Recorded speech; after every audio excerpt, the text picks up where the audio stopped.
Hello guys, welcome back to Life Lessons from the Screen. I'm Sarah, that's Imogen. We watch films to escape reality, but what can we learn from film about reality?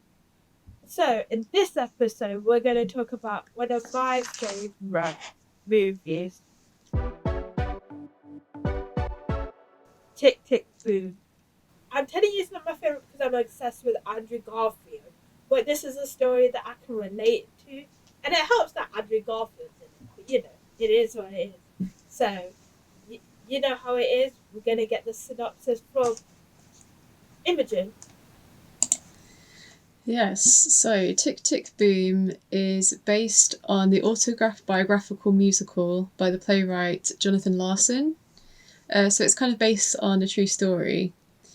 And it's the story of an aspiring composer in New York City who's worried that he made the wrong career choice while navigating the pressures of love and friendship. So to tell you a bit about Jonathan Larson, yes, it is based on a real person.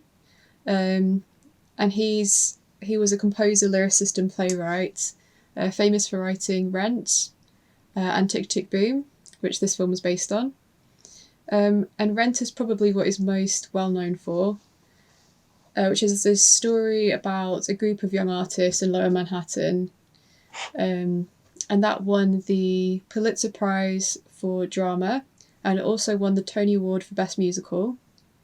And it was also one of the longest running shows on Broadway. But tragically, he passed away before the play's first showing on January the 25th, 1996, 10 days before his 36th birthday. So yeah, there's a lot of things to unpack there, and it's shown through the musical as well. So yeah, we'll get into it.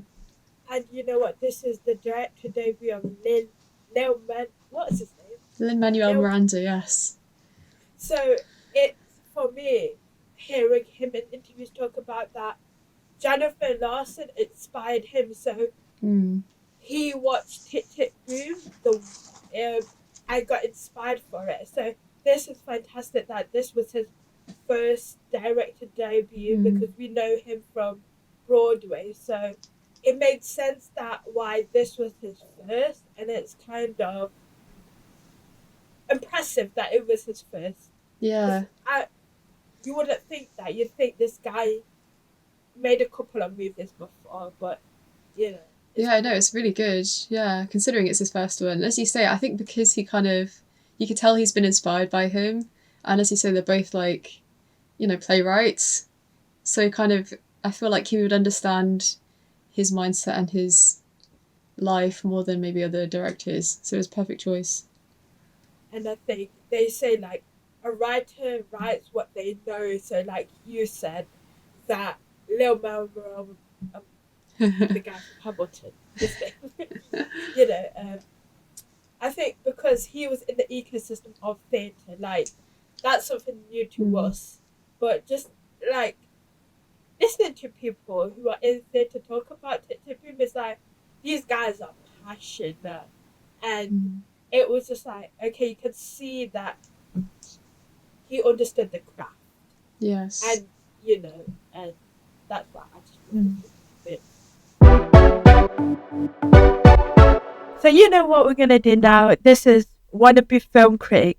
If you haven't watched our previous episode, which you should watch, it is where we have 3 minutes to talk about the film from our perspective to see whether we know what the film is about.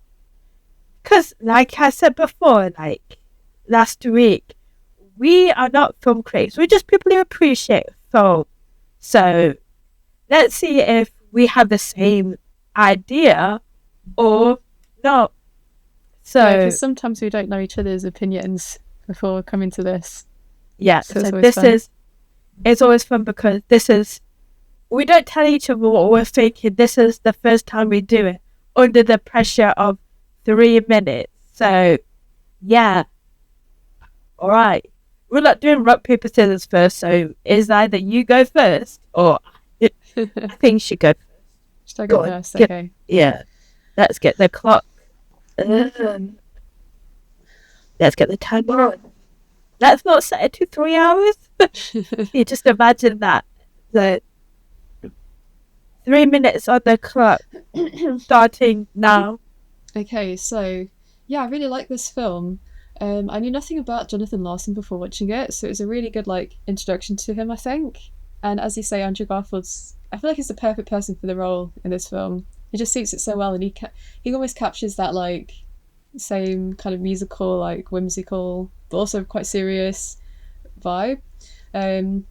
Yeah, I think this film's really interesting, and I like how it deals with the themes of time, and running out of time, and not being able to achieve greatness before a milestone you want. So, for example, Jonathan Larson wants to have a hit show or something before he's 30, and so it's kind of as young people, it's so relatable to want to have something great before that.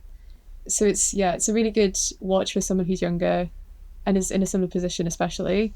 Talking about Lin-Manuel Miranda as well, I think it's going back about why he's the perfect person to direct this. Not only does he have that musical background, but I think with something like Hamilton, I don't know if anyone's watched the show as well for that, but that also deals a lot with this theme of time running out and not having enough time to do things. And yeah, as I say, I think that's very prevalent for young people who want to be creative, especially because it's such a tough industry, first of all, and then to kind of just give me a sec. Yeah, it's such a tough industry, first of all, and then to try and get into it within a certain time scale, it's so much extra pressure. And I think in this film, similar to Whiplash, and if you haven't seen that review, I'd watch it first because we'll probably talk about it here. But also in Whiplash, he kind of pushes his friendships and relationships aside to kind of achieve that dream. And in this film, it kind of compares his friends who have jobs versus himself who's trying to follow a creative career.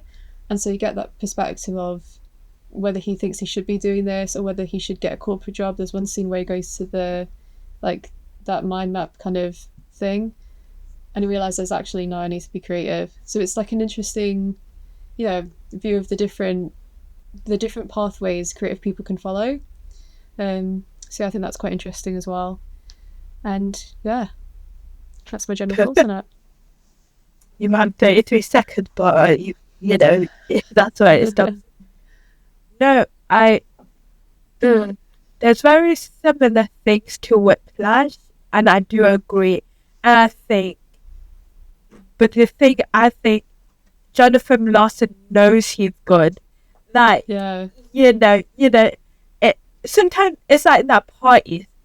Also, we forget to mention there are some hits. It is kind of it has some musical vibes into it, but yes, they are amazing. Yes, and I forgot about that.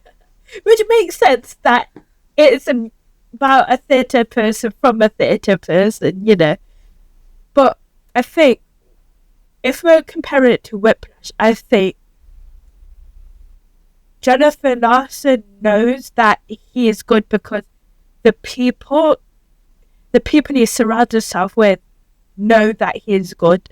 I think he also knows himself that he's good. Because with Whiplash, it's he always wants that acceptance from Fletcher. Whereas in this one, yes, he wants the acceptance from Sondheim, but he also, as you say, he knows he's good as well. He knows he can do it. He just needs something. He needs an opportunity almost in this one more. Because you mentioned Sondheim, from my vague scrolling on Google, Sondheim was a mentor to a lot of these theatre people. Ah, okay. And it was quite sad that I think he, that was his last appearance. There's that phone call at the end. That's his actual voice. Ah, I know that. Yeah. So going back to the mentoring thing, Sondheim believes in people's talent to help him. Because there was this scene where he was in a workshop and Sondheim was there, and he was just it's good, but there's something missing. Yes. But then that's not to tear him down. That's constructive feedback. And I think if we go back to Whiplash, that's what Fletcher never had. Yeah. It's exactly. always, yeah. Yeah. Okay. Okay. Okay, mine's a There's bit, more in my head that's going, but I feel like we will talk about it yeah. later. Or when Okay, you say yeah. something, I'll be like, oh yeah, I wanted to mention that. Mhm. So yeah. And I Okay. think, it's like a sad but uplifting film almost somehow. Do you know what I mean? It's between the two, because obviously it's sad that he passed away before that's like first performance, but also Yeah. it shows that he's so committed to following his dream and being artistic and creative. But he That learned. is inspiring. Yeah. But he learned. So the first Superbia, I think what it was called. It was a Yes. sci-fi thing, but he learned when he got that rejection call. He Yeah. learned that okay, let's write from what I know. Cause yeah, I'm gonna save it for my bit. But yeah, I'm Yeah. just like yeah. So do you want to set the timer? Yeah. Yes. Okay. Ready? 3, 2, 1, go. So I think for me, what I got from okay, so Whiplash then from Tit Tit Boom was how you get up from rejection, Yeah. how you pivot, and rejection is key to creativity in a way. So you can tell that Jonathan Larson's very not cocky, but he believes in himself. You know, he's just like my workshop. I'm gonna get something for Superbia. Like he knows what he wants, and he knows what he knows he's creative. And there's a bit where I'm going to paraphrase it, but he worked at a diner and he was just like, I'm going to be a writer instead of a person working in a diner dreaming to be a writer. So he knew that that was his calling. And I think the rejection was key for Jonathan Larson to achieve greatness because I think in the movie he said he spent 8 years on Superbia. And that's quite a long time. And when he had this workshop, a workshop is where industry professionals come to see whether they want to put this on Broadway. So once he got the validation from people, your stuff is great, but they don't see Superbia working. He had that mental breakdown. You could see it in Andrew Garfield's like thing.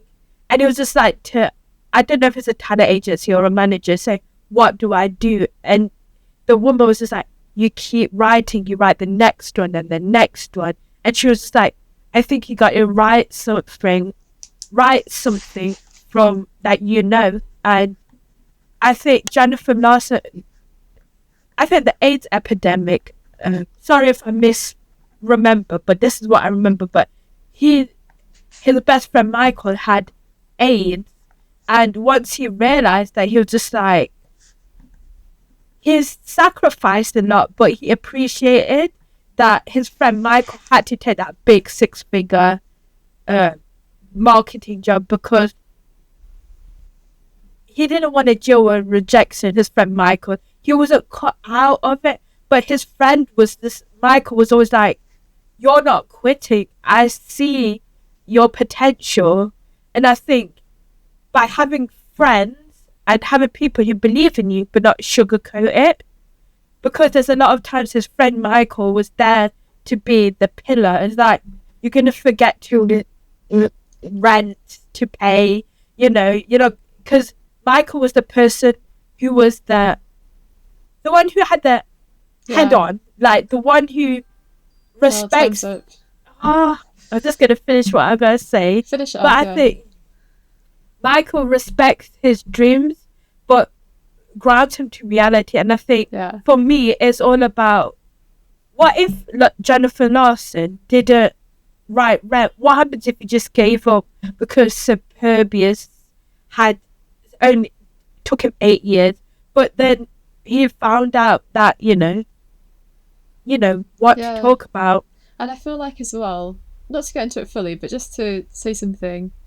I think when you think like something you've done is really great and you spent so much time on it and so much effort on it, and someone says, okay, they thought it was okay, but they want something else, it can be so like demoralizing, which is like in the film, he got so like upset by that and thinking, you know, he's done so much work for it to have such a blow. But then, yeah, I think it's a good lesson for any creative that even when you worked so hard on something and it's not gone to plan, at the end of the day, if you're a creative person, you can still be creative and make more things. Right. So, yeah, don't give up.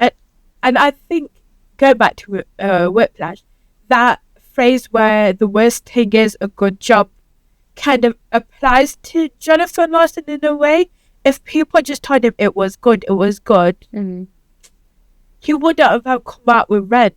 But the people who told him 𝘭𝘯𝘯𝘯 wasn't going to, they gave them valid reasons. Like, it's going to cost too much money, it's not appealable, it's rock music. So that's what the difference between those two are, is that he gets criticism, but it's stuff that he can improve on. But with the Whiplash, 𝘵𝑒man just got shouted at again and again. So I think going back to the mentoring, it's like, you see the potential in someone and boost it. And then, 𝘭𝘮𝘯𝘯𝘶 so he created 𝘭𝘮𝘯𝘯𝘯 and then Red. So it was kind of like, and doing my research, a lot of people are inspired by Jonathan Larson. And I think if he was still alive, he would inspire so much people, because I think Red and 𝘭𝘮𝘯𝘯𝘯 kind of, he was just like, flip it, I'm going to make something that I think people are going to relate to. And it turned out a lot of people related to it, especially in Ned. I'm just going to call that like it is, but he said that's the reason why.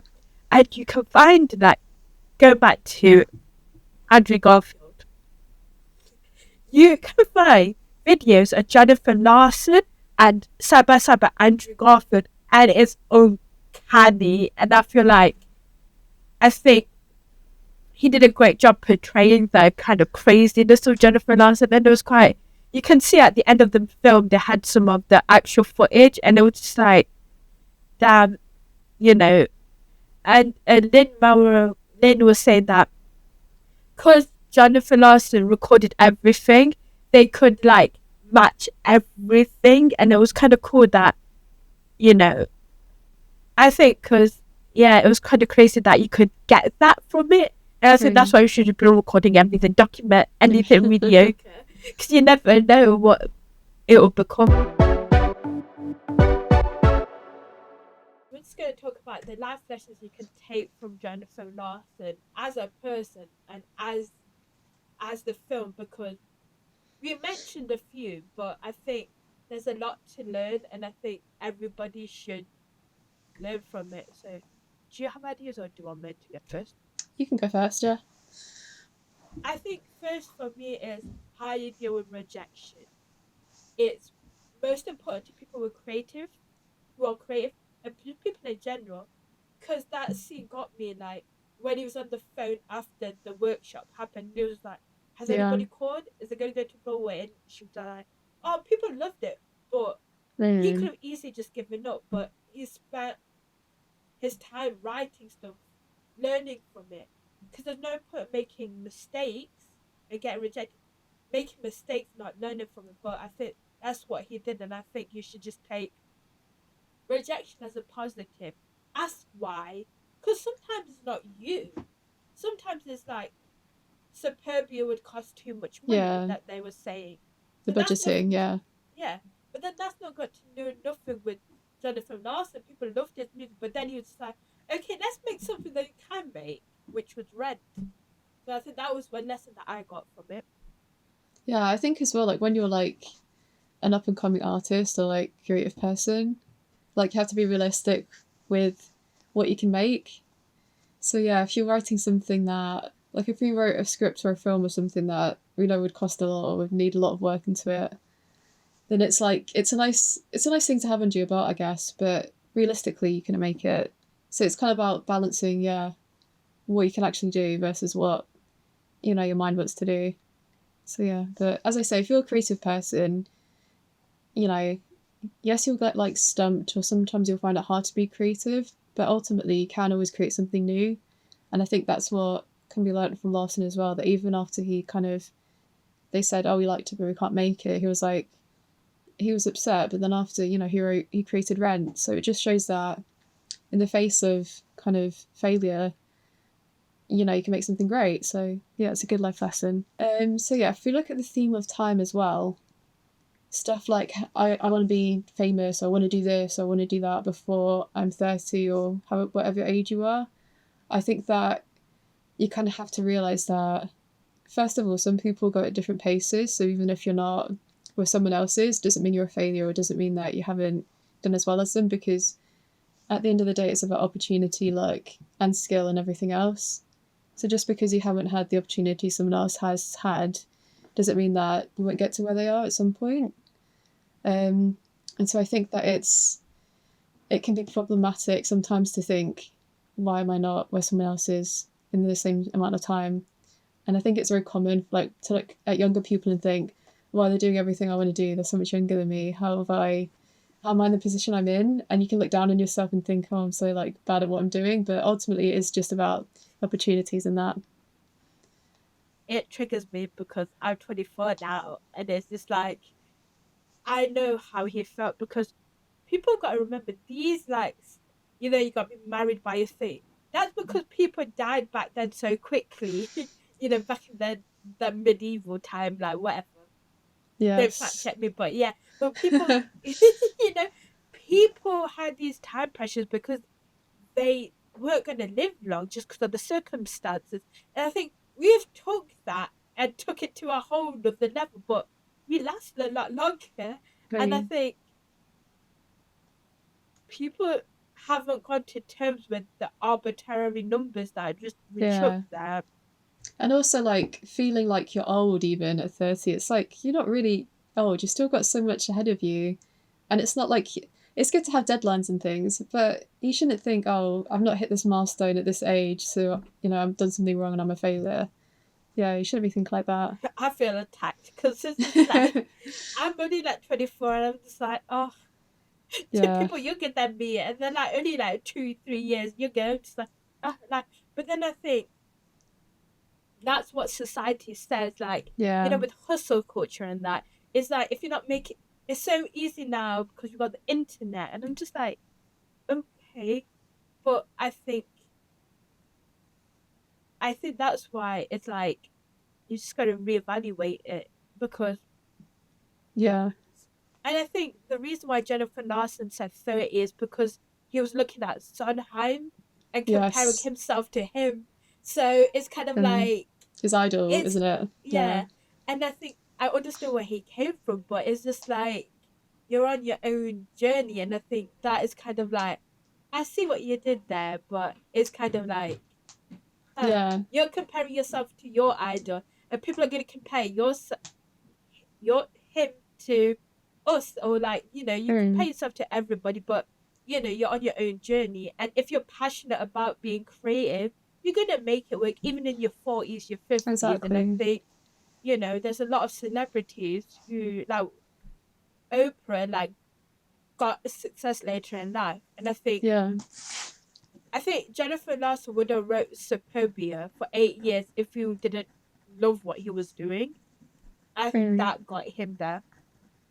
Yeah, and it's also like, some people, you know, you should never feel like you're not creating something good, or you're not being creative enough as well, because, I mean, you shouldn't compare yourself to others, generally speaking, but at the end of the day, like, the fact that you're taking the risks and you want to be creative just shows that you can, you know, you're doing so much better than some other people who kind of have given up or will never create something in their life, or, you know, like, so you should never put yourself down and think, oh, I haven't caught up to this level or something, because yeah, it's a different pace and you're a different person to them. So yeah. What me annoyed is about, you know how I idolize London as the it place for film and TV. Jennifer Larson did that with New York, and I feel Yeah. like there is truth. Okay, this is the way I think, it's a double-edged sword. Like, you got to be where the opportunities are, but do you have? And I felt like it goes to sacrificing it. He's Mm. got a song about his apartment, like, the baths in the sink, like the light bulb in the toilet doesn't work, you know, dodgy heaters and stuff. And I think, you've got to be committed if you're sacrificing that. And I think, damn, and I think Yeah. it's good to be when the opportunities are, but you've got to think, like, you've got to love it to live in that condition, not lie and think, Yeah. that's it. There's no point chasing money in the arts. You've got to be passionate about it because there's other ways to make more money than what creative people do. And I think, you know, you see a lot what he sacrificed, like the relationship. And I think he realized that once his close friends started dying, he realized that, damn, like, your life is much more. And I think, going back to the time thing, I think that's what he saw, that people are close to him are dying at a young age. And he was just like, damn. And it's kind of like, oh, you could have made that ending of what happened. Yeah, I know. And it's just like, oh. It's sad, yeah. But also on that, I think that the fact that he went to New York and, sacrificed a lot of things like the heating was dodgy. But he used that in Rent, I think. Yeah. He used like the premise of his life in New York as the premise for his play. So it inspired him in a way. So even though he was struggling, it inspired his play. But no sane person would do that unless they loved what they were doing. And I respect that. And I was just like, damn, like, and going back to Rent, he realized that 𝘭𝘮𝘯𝘴 was his like crazy sci-fi rock music, and then he was like, they want me to bring it down, I'm going to bring it down to the basics. And people related to it. And I was just like, that's what I mean. You got to learn from people telling you one thing. And I think that's the best way. Just learn from your life and mistakes, rejection, because you'll end up achieving what you were meant to achieve. Because if Jonathan Larson decided to be like, I'm not going to listen to you, I'm just going to push this 𝘭𝘮𝘯𝘴. But I think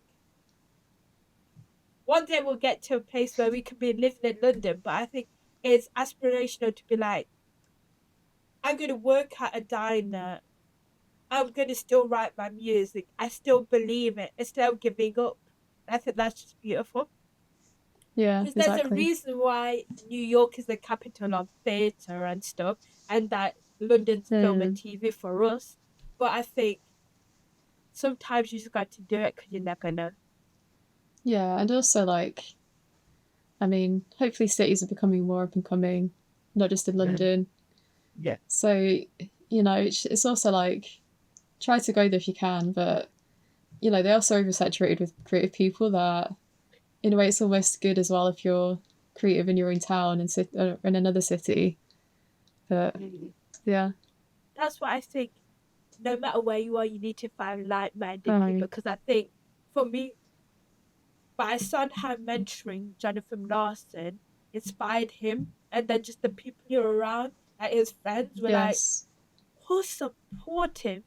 Like, there was this party scene, and his friends were just like, I don't know why he does this. He knows he can't afford it, but then they don't grill that to him. They know that it's a thing that he wants to celebrate, like, and I feel like they know why he's doing it and know that what he's doing is not right. Like, he needs to pay rent and stuff, but they're not ostracizing him because they know that it's his talent. But they're still there to be like, you're an ishhead, So it's kind of like, that friends to balance you.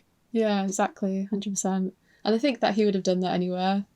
As long as you have a supportive group around you and people who want to support you, it's so much easier. Yeah. Because you can, because at the climax of the film that, I forget the girlfriend's name, but you can tell that Susan or something. Yeah. I don't know. But the dance, you can tell that she inspired him to make the climax of 𝘭𝘮𝘯𝘴𝘶, that song. come to your senses, which, oh my God, I started crying. Like, literally, that bit, I was just like, damn. But I think without that relationship, and I think what was good is that those consequences to his actions, again, that she was just like, I'm going to do my dream that's not in London, not London, in New York because it's cheap. And I think she knows that Jennifer's not going to leave New York. So they came to a mutual agreement. And I think she didn't be like, I'm going to stay with you in New York. I'm going to move to pursue my career. And I think, again, those consequences to that. Yeah. Yeah, exactly. It's like Whiplash as well, similar kind of thing. But then I think with Neiman, he didn't give her a compromise. He was just like, I know you're going to not care about me, you're going to moan about. But with Jennifer Larson and the girlfriend, sorry, I don't remember her name, but I think she was just like, I'm going to give you to Wednesday to make a decision. And Wednesday never came. Jennifer Larson didn't say anything. And then you're like, she gave you a chance to say no. She knew that you were going to say no anyway. But the fact that he didn't communicate was that kind of thing. Yeah.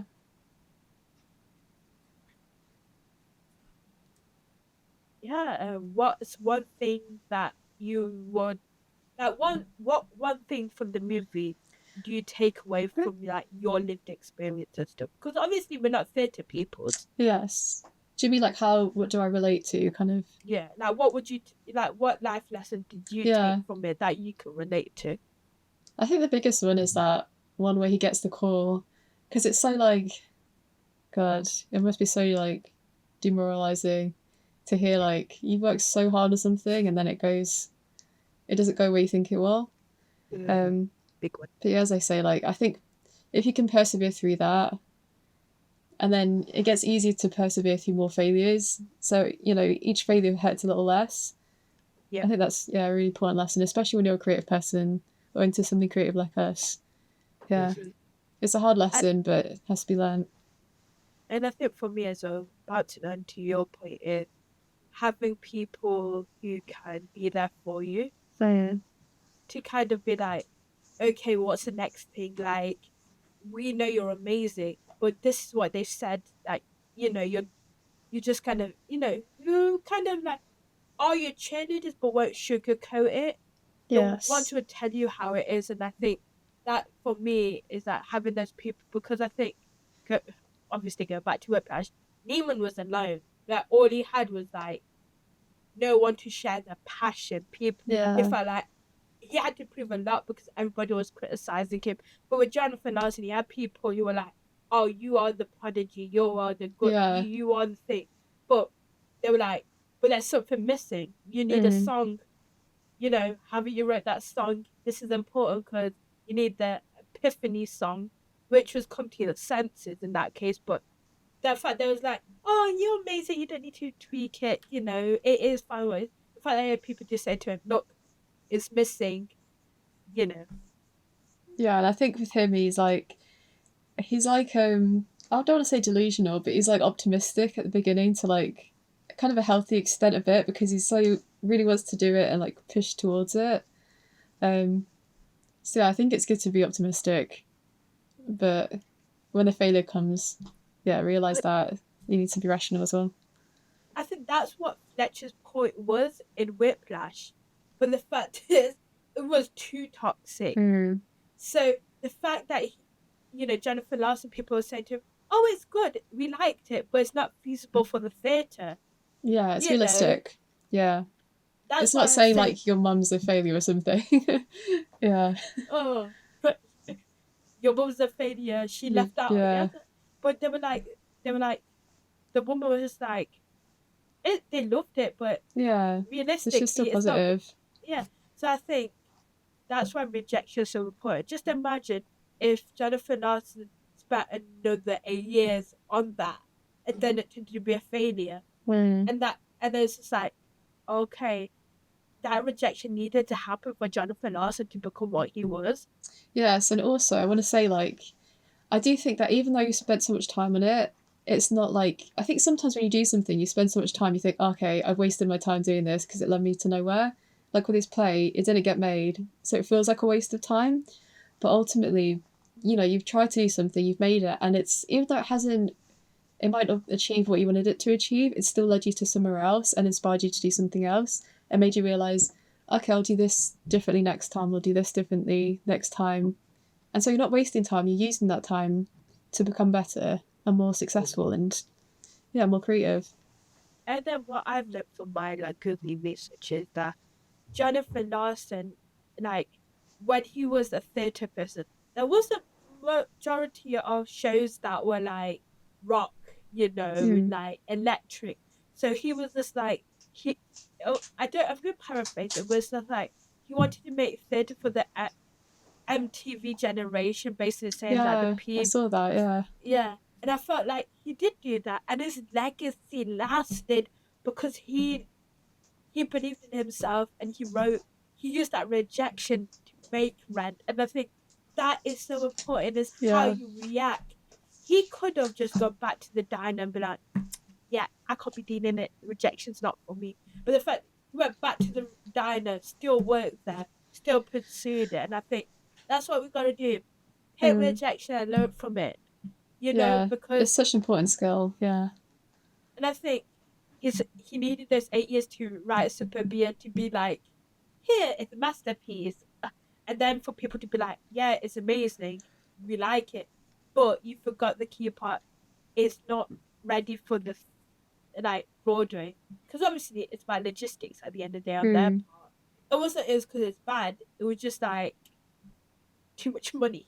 Yeah. And I think he learned from that, and that's why he got Rent from. And I think he used that feedback, and I think that's what got it. I keep repeating myself in this episode, but that's what I mean. It's just how you to deal with rejection means a lot too.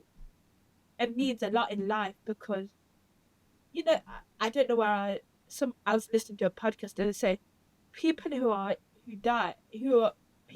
old will regret the things that they didn't do. Yes. So the worst thing is not doing it. I think it's something I've heard something like the fear of rejection. The biggest thing older people regret is not trying something when they were younger or when they wanted to, because that will haunt you for the rest of your life. The fact that you didn't try at all. Rejection will hurt for so long, but if you don't try at all, then it hurts your whole life, and then you'll look back in your life thinking, why didn't I do that? So it's about trying it. Yes, that's what I mean. And I think we can say that Jonathan Larson spent 8 years on Superbia to be a fail, but he learned the crucial thing. That he learned was write what you know. Yes, that's all. Yeah. What I knew about Superbia from my research, it was a spectacle, sci-fi drama thing, and I feel like nobody in Broadway has done that. So nobody's going to put money into that. But then he was just I love the woman was saying that you write the next one, you write the next one, you write the next one, and I was just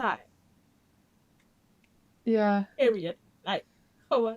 And I think that's what people say. If you're writing, you always have your next one, because you might go to a film person and be like, here's a script that I spent my whole life doing, and they'll be like, I like the style, but I don't like the story. So what's the next one? You'll be like, I haven't written the next one. I haven't thought about the next one. So I always keep it. And I heard Jonathan also had a piece of paper in his pocket. He's always writing questions and ideas, and I always recommend that. Yes. Keep that.